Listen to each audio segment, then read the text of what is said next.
On passe à la revue de presse internationale avec Hélène Fradre. Bonjour Hélène. Bonjour Hélène. Les journaux reviennent très largement encore ce matin sur l'élection de François Hollande en France. Son agenda international s'annonce très chargé. Et je vous propose Hélène de commencer avec le Libanais L'Orient le Jour qui titre sur ses premiers écueils auxquels François Hollande est déjà confronté. Le journal parle bien sûr des pressions de la part d'Angela Merkel sur le dossier du traité budgétaire européen qu'elle ne veut pas renégocier. Et il s'agit également bien sûr de la bataille des législatives qui s'annonce elle aussi assez rude.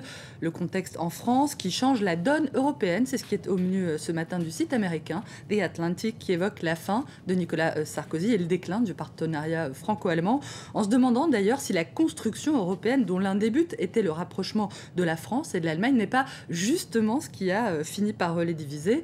The Atlantic écrit que François Hollande a semblé faire presque autant campagne contre les politiques publiques allemandes que contre Nicolas Sarkozy et qu'il pourrait être tenté désormais de prendre ses distances avec l'Allemagne, ce qui finalement s'inscrirait dans une certaine tradition, la sempiternelle rivalité franco-allemande, rivalité qui s'explique par le fait que les deux pays sont structurés à la fois politiquement et économiquement de façon extrêmement différente, rivalité donc qui peut les amener d'après le site à poursuivre des buts tout aussi différents au sein de l'Union européenne.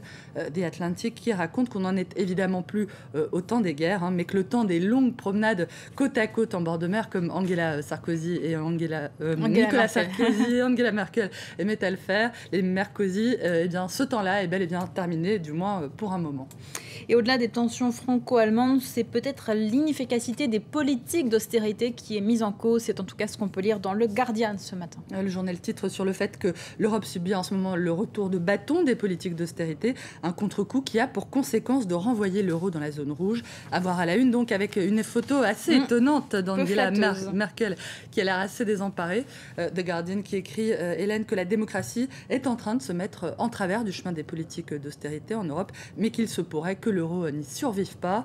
Le journal évoque aussi la victoire de François Hollande en France et les élections en Grèce où le PASOK, on le rappelle, comme les conservateurs viennent d'être défaits par les extrêmes de gauche et de droite, la Grèce dans la tourmente économique et désormais également dans l'impasse politique, ce qui a évidemment pour conséquence de remettre en cause le versement d'une nouvelle tranche d'aide européenne et d'enfoncer le pays dans la crise encore davantage.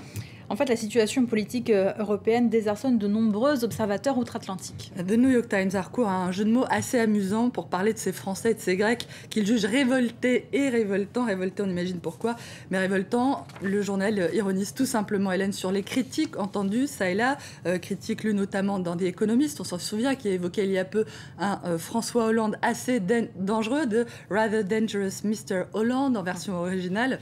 François Hollande que le magazine britannique suspectait de croire sincèrement dans la nécessité de créer une société plus juste, je cite, « Quelle horreur !» fait mine de s'indigner, The New York Times. Et la presse grecque, cette fois, revient, elle aussi, sur l'impasse politique dans le pays après les élections législatives de dimanche. L'échec de la première tentative de former un gouvernement conservateur fait la une ce matin, Hélène, de Cathy Merini, qui explique qu'il revient désormais à la gauche de tenter de parvenir à former un gouvernement de coalition. La gauche qui risque fort, Hélène, de se retrouver à son tour embarrassée par la percée de l'extrême droite, au sein de laquelle le parti Aube Dorée s'est taillé la part du lion, 21 députés élus.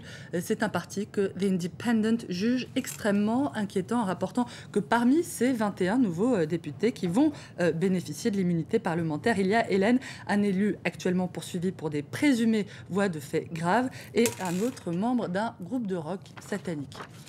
Merci beaucoup Hélène, c'était la revue de presse internationale.